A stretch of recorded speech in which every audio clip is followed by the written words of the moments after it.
Christian looked at Alex, who was leaning over his computer, and smiled, calling him. "Alex, let's go to lunch. Everyone went on break."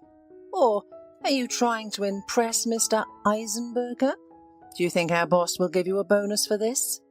Alex did not react to Christian's words. He was completely absorbed in his work, and only came to his senses when Christian hit him on the shoulder and said, "Hey, are you on hunger strike?" "What?" exclaimed Alex, not understanding anything. "Are you going to lunch?" Christian repeated it with a laugh. "Listen, people like you used to be called bookworms, and you seem to be a computer worm." "Is that like a virus?" Alex smiled, then stood up and enjoyed stretching. "Oh, I'm so stiff." "You need a woman," said Christian, heading out of the office with his friend. "She would give you a massage, and wouldn't let you work." "I already had a woman," Alex said, waving his hand. "I'm fed up with that. I don't want to think about it anymore." The friends sat down at a table in a cozy cafe and ordered the meal. "Let's talk about you instead," Alex said to Christian. "I heard you're going on vacation soon. Have you decided where to go?" "Oh," Christian frowned. "Nothing depends on me in this case. Kelly decided long ago that we would all go to her mother's village. There's nature, a river, and all that. She promised we'd go fishing." "Great!" exclaimed Alex. "You'll rest for sure." "Oh, come on. You just don't know my mother-in-law. She always needs something fixed. The basement prepared for winter or the roof covered. There won't be time for fishing, that's for sure. It's a deadly bore. I even envy you sometimes. You are your own boss. You can relax however you want. Go where you want." "It's all relative, Christian," Alex said bitterly. "You know how I suffered with Delia, and I was glad when I divorced her. But now, I don't want to go home. No one is waiting for me there now. No one needs me. I'm 40 years old, and I have no family or children." Christian didn't know what to say to his friend. He knew his story and always felt sorry for the kind, not malicious man. Alex had once been married, but Delia couldn't find common ground with his mother. They lived together, and Delia hated it more than anything. "Let's leave her," she often said to her husband. "Honestly, I can't live like this anymore." "Delia, you don't understand," Alex pleaded with his wife. "Mum is sick. She's been suffering from cancer for many years now. It's not known how much time she has left. I can't leave her, abandon her, at this moment. How do you imagine that?" "You can visit her every day," Delia insisted, "but she needs to be under constant observation 24/7. Delia, pull yourself together. Imagine if your mother was sick. Would you leave her?" "My mummy isn't sick, and she's the best person in the world. Kind, caring, and your mother is a real snake. How much blood she drank from me over the years. You don't want to take care of her for some reason, but you're making me. I even resigned from my job because of this." "Delia, you were a nanny at a daycare. What was the point of your job? I make a lot more money, and I'm taking care of you just fine. Please endure this, I'm begging you." Delia just snorted in response, and the scandals in the house continued. Alex's mother, suffering from pain, behaved like a capricious child and constantly complained to him about Delia. And Delia didn't give the poor woman an inch, didn't want to sympathize with her at all. They both tormented Alex because he had to tear himself apart between them, and there was no way out of it. "Oh, son, son," his mother cried, "how can I leave you alone? Delia doesn't love you at all. She only cares about herself. You and I don't matter to her at all. I can't ask her to buy me milk," and heard so many curses that I regretted asking. "I would have gone myself, but I can't." Alex comforted his mother as best he could, and then ran to the pharmacy or store to buy her what she needed. He often did this, even in the middle of the night, if his mother suddenly wanted something special. 3 years went by like this, and the day came when Alex was truly alone. Even at the funeral, Delia showed no sympathy or support. In the evening, when everyone left, she gathered her things and announced, "I'm leaving." where are you going? Alex looked at her with a tired expression. To my mum. I can't look at you. You'll stay Mummy's little boy, just like you were. But I don't care. That's not my problem anymore. I need to think about how to live and what to do. I don't understand you, Alex said, shaking his head. How can you say such a thing? She was my mother. She gave birth to me and brought me up. Why should I have abandoned? For what reason? For me. You married me, so you had to take care of me first. Instead, all the two of us did was take care of your mother. I'm tired of you and your whole rotten family life, Delia replied haughtily. Alex opened the door tiredly. Go. I won't hold you back. I'll file for divorce myself. You don't need to worry about that. Okay, just make sure you don't regret it. She left, slamming the door, and waited for 2 months for him to crawl back to her on his knees and apologize. Finally, unable to bear it any longer, Delia went to Alex's house herself. Well, haven't you thought about making up with me? Instead of answering, Alex handed her the divorce papers. So, that's how it is, Delia exclaimed. I'll never forgive you. Never. She shouted something else, but Alex had already closed the door and wasn't listening. Since then, he has been living alone, and Christian sincerely believed it was better than his married life. And suddenly, to his surprise, it turns out that Alex misses his family life. Then get married again, he advised his friend. There are plenty of women in the world. It can't be that one of them won't be yours. Well, maybe one of them will, Alex agreed, smiling. And in the evening after finishing work, he went to the parking lot and pressed the button on his key. A beautiful car immediately winked at him with slanting eyes, and Alex couldn't help but smile. He had bought it just 4 months ago and was still delighted with his purchase, like a boy.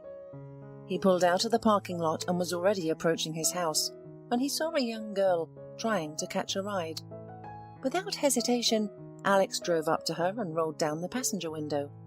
Where can I take you? He asked the stranger, noting to himself that she was beautiful and young. To White Daisy, she said. Get in, Alex nodded. My neighbourhood is near yours, so you could say we're going the same way. The girl flashed her even teeth and quickly sat down in the passenger seat next to Alex. But as soon as he began to move, she reached out and touched him. I don't have any money, but I can pay you back in another way. I'll do everything so great that you want to pay me yourself. Hey, slow down, beauty, Alex asked, removing her hand. Then he parked and asked, What's your name? Coco, answered the girl and smiled languidly. Come on, that can't be true. Well, I'm telling you the truth. My name is Coco. Okay, let it be. How old are you? 19. You're lying again, Alex sighed. What difference does it make to you? The girl exclaimed. Are you a vice cop? Or do you not have enough money to pay me? Think about it. If I leave right now, you'll regret it. I know how to give a man real pleasure. You'll like it. We'll have a great time together. Do your parents know what you're doing? That's it. I've had enough of you. I wanted to have fun with you, not listen to stupid lectures. Why don't you go home, Coco? Or whatever your name is. At least give me a lighter, snorted the girl. I don't smoke and I don't recommend it to you. Listen, girl, I'm old enough to be your father, so I can give you some advice. But Coco interrupted him, saying, Do you know how many guys like you I've had? Some were old enough to be my grandfather, let alone my father. And I didn't listen to any of them, and I won't listen to you either. Saying this, she jumped out of the car and walked away without looking back once. Alex shrugged and drove home, quickly forgetting about the encounter. And a month later he met Phoebe, a beautiful and intelligent woman who immediately filled his thoughts. I don't understand why men were so blind, Alex wondered, hugging and kissing Phoebe. You're just outstanding. Oh, Alex, my dear, life is such a complicated thing. And of course I have met men before, but they all turned out to be characters not in my story. I had even begun to think that I would never meet someone like you. Their relationship developed rapidly, and soon Alex proposed to Phoebe. Why are you in such a hurry? She asked him. I just want to be happy, he said gently. I'm 40, you're 34. We can easily become parents. At least, I really want to. Alex, I need to tell you something. I was afraid to admit it, but I have a daughter. She's already grown up. She's 17. Yes, don't be surprised. I gave birth to her very early. You see, I fell in love with a married man and couldn't refuse him, or resist him, so I got pregnant. Of course, when he found out, he immediately rejected me. But I still gave birth to Kate. She's a kind girl, smart and beautiful. She's into music and is always learning something. I have high hopes for her. Oh dear, Alex affectionately kissed Phoebe. Why didn't you tell me earlier? Why did you think I would be against it? On the contrary, it will be just wonderful, because we will be a real family. Phoebe laughed. Then I'll introduce you tomorrow. Come over to our house. We'll have dinner together. That's where you'll meet. In the evening, Alex came to Phoebe's house with gifts and 2 bouquets and rang the doorbell. He smiled, thinking about how wonderful their time together would be.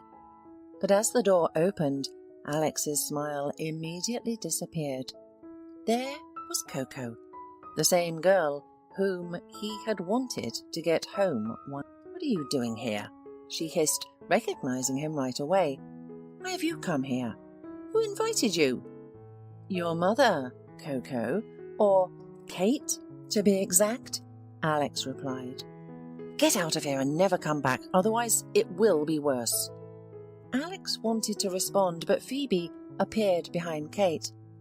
Well, I see you've already met, she asked. Yes, Alex nodded, and a long time ago. What do you mean? Phoebe asked. I'll explain it to you, Mum, Kate said quickly. Once, between classes, I went to a cafe to have a snack. There was this guy, your Alex. Mum, he had his eye on me and even dragged me into a closet, but I managed to escape. Mum, how can you trust such a person? Phoebe was shocked. She didn't want to go into the situation anymore and pointed to the door, saying, Leave and never come back here. Forget that we exist. Phoebe, your daughter is a real liar. Don't believe her. Alex spoke quietly. She got into my car herself and offered herself.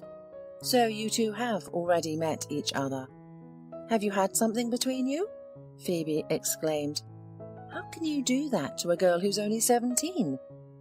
Phoebe, we had nothing, and we couldn't have had anything. Alex continued to defend himself, but no one was listening to him anymore. Phoebe left the hallway with crying and went to her bedroom.